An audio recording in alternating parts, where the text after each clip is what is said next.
Taste the Daily. என்ன நீ வந்து பேசுறியா? என்ன உன் பிரச்சனை?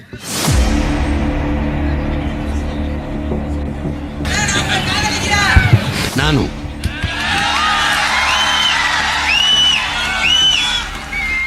மக்களுக்கு சேவை செய்ய எதுக்குடா காசு?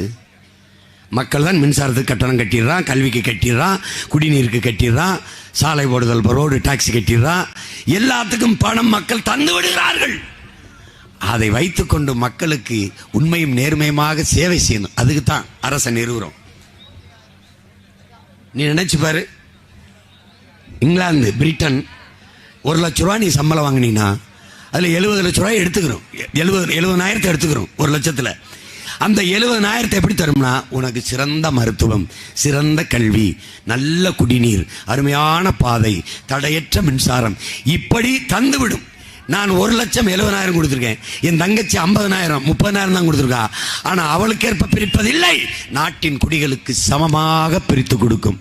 அதான் பிரிட்டன். போய் பாரு, போய் பாரு, படி.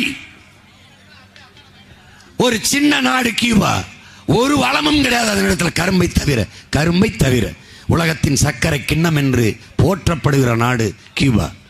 ஏன்? அது புரட்சியால் பூத்த பூமி,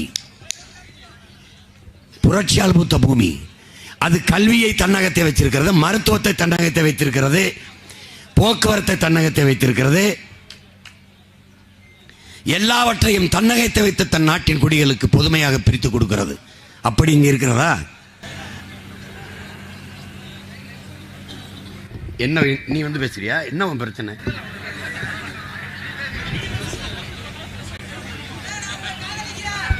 நானும்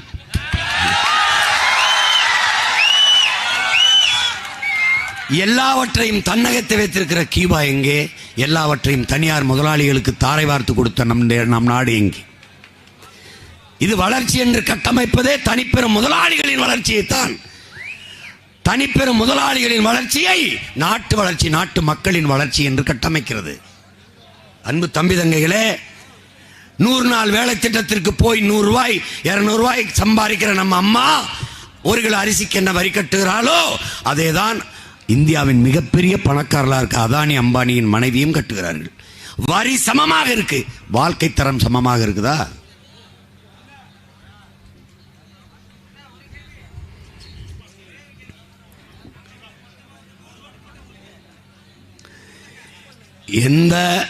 எந்த உரிமையும் உனக்கு இல்லைங்க, எந்த உரிமையும் உனக்கு இல்லை. எல்லாவற்றையும் இழந்து நின்று நிற்கிற ஒரு அடிமை தேசினத்தின் மக்களாக நாம் இருக்கிறோம். இதை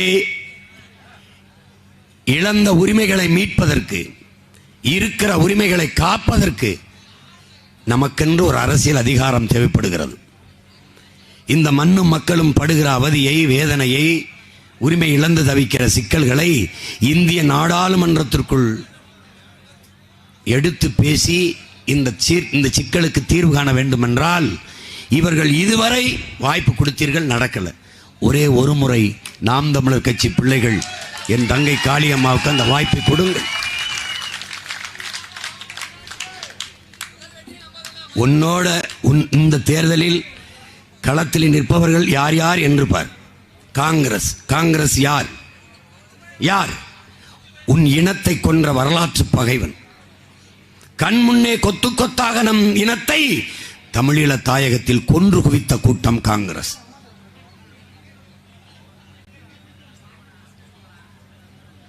அதற்கு துணை நின்றது யார்? திமுக. இரண்டும் கூட்டு. காரணம் உன்னுடைய ஓட்டு. அடுத்து யார்? பாரதிய ஜனதா. பல்லாயிரக்கணக்கான இஸ்லாமிய மக்களை குஜராத்திலே கலவரம் நடத்தி கொன்று குவித்தவர்கள். அதிலே ஐயா மோடி அவர்கள் ஒரு ஊடகவியலாளர் கேட்கிறார், குஜராத் கலவரத்திலே மக்கள் கொல்லப்பட்ட போது உங்கள் மனநிலை எப்படி இருந்தது என்று. வேகமாக கார் ஓட்டி போகிறோம், குறுக்கே ஒரு நாய் வந்து விழுந்து அடிபட்டு செத்து போனால் நமக்கு எப்படிப்பட்ட மனநிலை இருக்குமோ அப்படிப்பட்ட மனநிலை தான் எனக்கு இருந்தது என்கிறார். எப்படிப்பட்ட மகாத்மாவை நீ தேர்வு செய்திருக்கிறாய் பார்த்தியா? சொந்த நாட்டு மக்களை, சொந்த மாநில மக்களை முகாம்களை அடைத்து வைத்திருந்தார்கள். அங்கே என்ன நடக்கிறது என்று கேட்ட கேள்விக்கு மனித உற்பத்தி நன்றாக நடந்து கொண்டிருக்கிறது என்று சொன்னவர். சொந்த நாட்டு மக்களை, சொந்த மாநில மக்களை கொன்று குவித்த இவர் நாட்டின் பிரதமர். சொந்த நாட்டு மக்களை, தமிழ் மக்களை கொன்று குவித்த ராஜபக்சே அந்த நாட்டின் அதிபர். என்னடா இருக்குது இந்த நாட்டில்? எங்கே இருக்கிறது மானுடம்? எங்கே இருக்கிறது மனிதநேயம்? எங்கே இருக்கிறது? யார் நமக்காக அழுதது? லட்சக்கணக்காக செத்து விழுந்த போது உலகத்தில் உனக்கென்று ஒரு குரல், ஆதரவு குரல். கர்நாடகாவில் இருந்து திராவிடம் பேசுகிற பெருமக்கள், நான் திராவிடன் அவனும் திராவிடன் என்றால் எப்படியடா என் திராவிட சகோதரனை கொல்வாய் என்று கர்நாடகாவில் இருந்து ஒரு குரல் கேட்டதுண்டா? ஆந்திராவில் இருந்து ஆத்திரமான ஒரு குரல், ஒரு அறிக்கை. கேரளாவில் இருந்து ஒரு வருத்தம் தோய்ந்த வார்த்தை, ஒரு சொட்டு கண்ணீர். இல்லை. எங்கே இருக்கிறது திராவிடம்? எங்கே?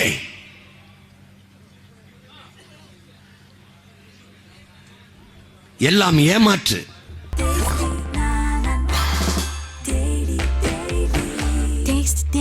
Taste the Daily.